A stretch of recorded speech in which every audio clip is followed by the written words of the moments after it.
Section 3. How a business manages its cash flow. I said that business finance is about how a business funds its operations, manages its cash flow, makes investment decisions, and generates and realizes shareholder value. In Section 3, we will look at how a business manages its cash flow. The cash flow predicament. To really understand how a business should manage its cash flow, you need to take a step back and consider each of the 5 areas of your business plan. The design of your business operations is the starting point. How you go about designing and developing business operations is a topic for another course. But the decisions you make in designing business operations certainly impact cash flow. Earlier I said that your business as a machine consists of people, processes, and policies. A good way of visualizing your business processes is to create a timeline. Here is a simplified process timeline for a manufacturing business. The business orders stock, materials, and consumables from its suppliers and receives the consignment in its warehouse. The business then uses stock, materials, or consumables from its warehouse in the production process. Finished products are distributed to the warehouse of wholesalers. From the wholesalers, products are distributed to retail outlets. But this only alludes to the process of converting stock, materials, and consumables into products, and then getting product through the process to the retail outlets. What we need to see is the flow of money, cash flow, throughout this process. We need to superimpose the trade cycle onto the operational process with timelines. Let us do that now. The business places an order with its supplier. Cash leaves the business on day 0. 3 days later, the supplier dispatches the consignment. On day 28, the consignment of stock arrives at the port of entry and the shipping agent successfully navigates the clearance process. A day later, the consignment of stock arrives at our business's warehouse, where the warehouse manager inspects the goods and receives the consignment. Day 30, the business's factory retrieves materials, consumables, or stock from the warehouse and the manufacturing process commences. Day 31, fully assembled products are received in storage, ready to be dispatched to the wholesalers. Hopefully, throughout this process, the business's salespeople have been hard at work. Orders from customers are piling up. Day 32, consignments of completed products are dispatched to wholesalers. For this example, let us assume that the wholesalers insist on 30-day payment terms. Day 33, the consignment of stock are received at the wholesaler. Day 63, individual wholesalers make payments on their invoices. Cash flow back into the business. The trade duration in this example amounts to 63 days, but cash flow in the trade takes place within a broader context. 63 days, as per the example, span across 3 months, each month with its associated cash flows, such as salaries, rent to a landlord, and a variety of other monthly payments. The business owner must also manage their other business processes and their related cash flows. Think, for instance, about the process of recruiting new staff and the resources within the business that must be committed to this task, and the associated costs. Many other ancillary processes run across business operations. Cash flow management increases as the business expands its product range. Contract with new suppliers, negotiate different payment terms, and take on new customers? How does a business manager maintain a tight grip on cash flow management in a complex business context? Cash flow toolkit. To effectively manage cash flow, the business manager must employ systems to manage procurement, inventory, production, and distribution. All these systems must provide the business manager with information on an ongoing basis. But where and how will the manager collate all this data, enabling him to make cash flow decisions? Earlier, I mentioned that business finance is just one of 5 areas in which the business manager must develop skills, and that understanding business operations is the starting point for getting to grips with business processes, and in turn, the trade cycle and cash flow management. Now the accounting function becomes relevant, and more specifically, the cash flow statement and forecast. The cash flow statement adopts a very similar format to the profit and loss statement, but with 2 key differences. Firstly, the cash flow statement reflects the actual in and outflow of cash, whereas the profit and loss statement reflects the transactions only. For instance, a sale concluded in February with a customer on a 30-day payment term will reflect in the profit and loss statement in February, but the cash inflow received 30 days later in March will reflect as a cash movement in March. The information contained in the cash flow statement is more current, which aids ongoing decision making. Secondly, the cash flow statement and forecast include cash reserves opening balance, informing the business manager of the value of cash reserves at the start of the period, cash reserves closing balance, informing the business manager of the value of cash reserves at the close of the period. The cash flow statement and forecast is probably the most important and yet most neglected of all the financial statements available to the business manager, which is ironic because funders also are most interested in the cash flow statement and less in the other financial statements. When funders considers an application for finance or investment, the starting point is sales and how a business converts sales into sales revenue. How effective is the business at collecting sales revenue from customers? Next, funders will look at the relationship between sales revenue and cost of sales, the gross profit margin. Most funders will worry if the gross profit margin is below 30%. Then the funders will consider fixed and variable expenses and how well a business manages its costs.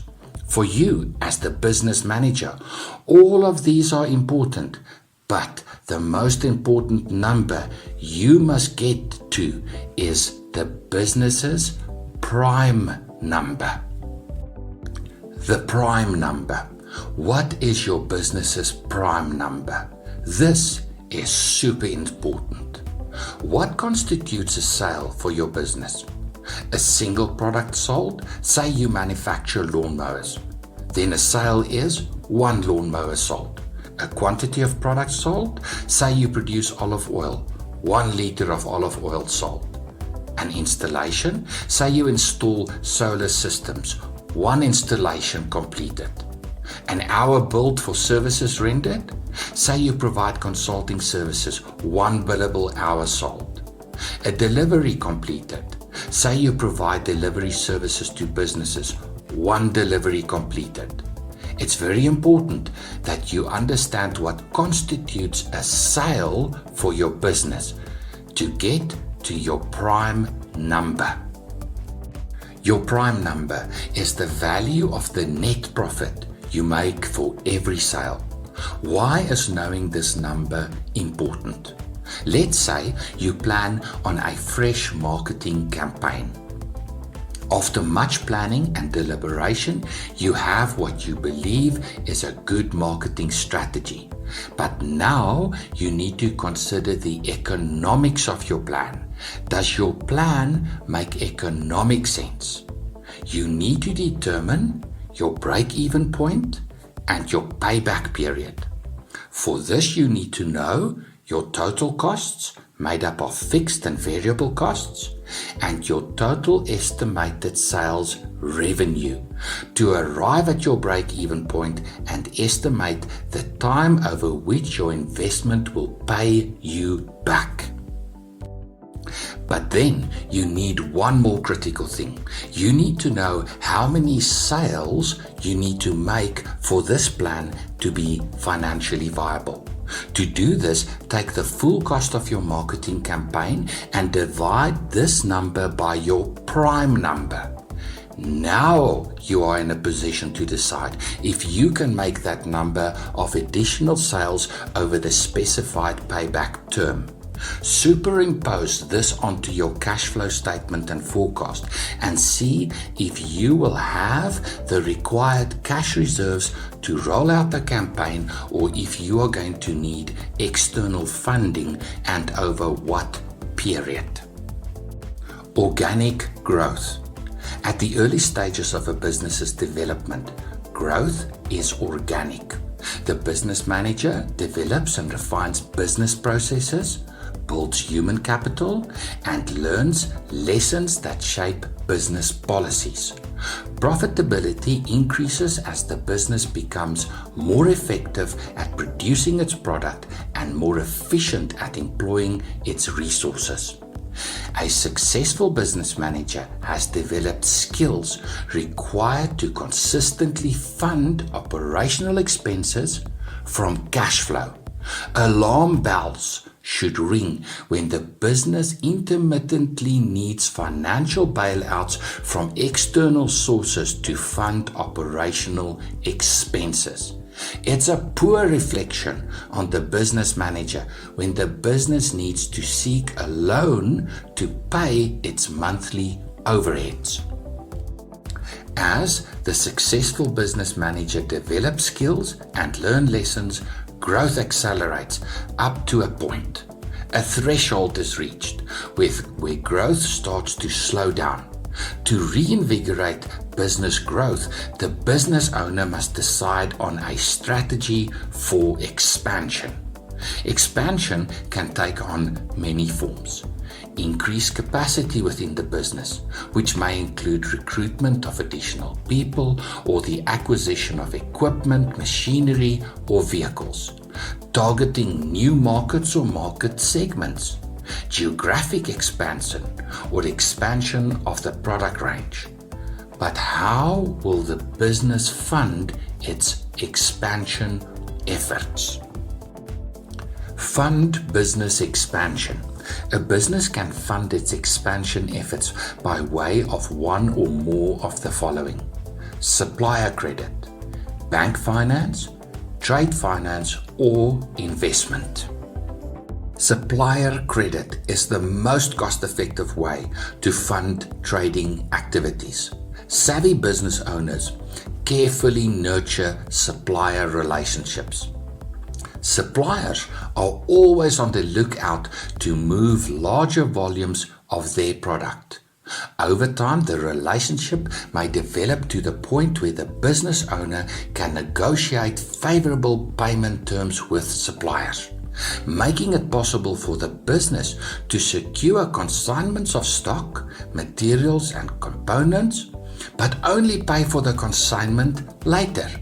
This type of arrangement obviously aids cash flow, but also comes with other benefits. Suppliers may offer payment terms that do not include finance charges. Also, supplier credit doesn't directly impact on the business's other credit lines. Bank finance may include an overdraft facility or unsecured business loan. Businesses that are in good standing with their bank may be able to secure a line of credit in the form of an overdraft facility. An overdraft facility gives the business easy access to funds on an ongoing basis. Overdraft facilities do impact on the business's other credit lines.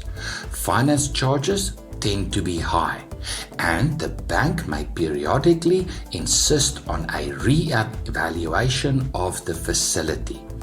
Also, the amount of money made available through an overdraft facility is typically low in relation to the business's funding needs. An unsecured business loan is another option. This type of loan is referred to as unsecured because the loan does not relate to any particular asset. With asset finance, a specific asset is financed, such as a vehicle, and with property finance, a property. Unsecured business loans tend to be limited in value, offer credit over shorter terms, and carry high finance charges. Banks and specialist financiers offer various types of trade finance solutions. Purchase order funding is a great solution for a smaller business that periodically secures an abnormally high value order from a customer. The financier takes over the trade, pays the supplier, and receives the sales revenue directly from the buying customer. The financier then withholds the original capital loan value plus finance charges and pays the net sales revenue to the lender. This is a good solution, as the loan does not impact the business's other credit lines. Also, specialist trade financiers can often assist the business with ancillary trade services, such as facilitating the importation of the consignment and including insurance. Another trade finance solution is invoice discounting, where a financier provides an additional line of credit based on the debtor's book of the business. Trade finance can sometimes seem very complex. This is due in part to the tendency of financiers to use different terminologies for essentially the same solution. I believe financiers do this mostly out of a desire to differentiate their offering from competitors. Trade finance is great because it provides a solution specific to the trading activities of the business over the duration of the trade cycle. This makes it easy for the business to evaluate the cost of finance within the context of trading. The last option for funding is investment. A business may seek to secure funding from investors. This is a topic on its own, which I address a little bit later in this course.